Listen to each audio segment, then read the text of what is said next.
The reading today is Acts chapter 5, verses 1 to 16.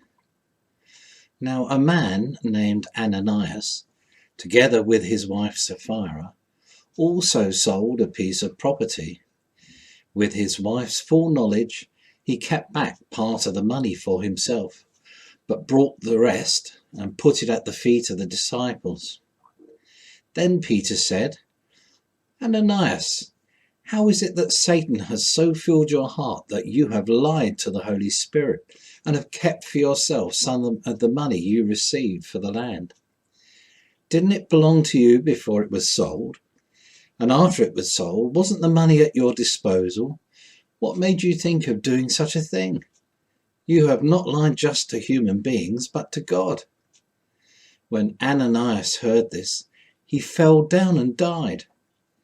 Great fear seized all those who had heard what had happened. Then some young men came forward, wrapped up his body, and carried him out to be buried. About 3 hours later, his wife came in, not knowing what had happened. Peter asked her, Tell me, is this the price you and Ananias got for the land? Yes, she said, that is the price. Peter said to her, How could you conspire to test the Holy Spirit of the Lord? Listen, the feet of the men who buried your husband are at the door, and they will carry you out also. At that moment she fell down at his feet and died. Then the young men came in, and finding her dead, carried her out and buried her beside her husband. Great fear seized the whole church and all who heard about these events. The apostles performed many signs and wonders among the people, and all the believers used to meet together in Solomon's colonnade. No one else joined them, even though they were highly regarded by the people.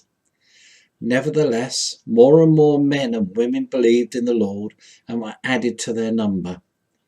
As a result, people brought back the sick into the streets and laid them on beds and mats so that at least Peter's shadow might fall on some of them as he passed by. Crowds gathered also from the towns and around Jerusalem, bringing their sick and those tormented by impure spirits, and all of them were healed. This is the word of the Lord. Thanks be to God.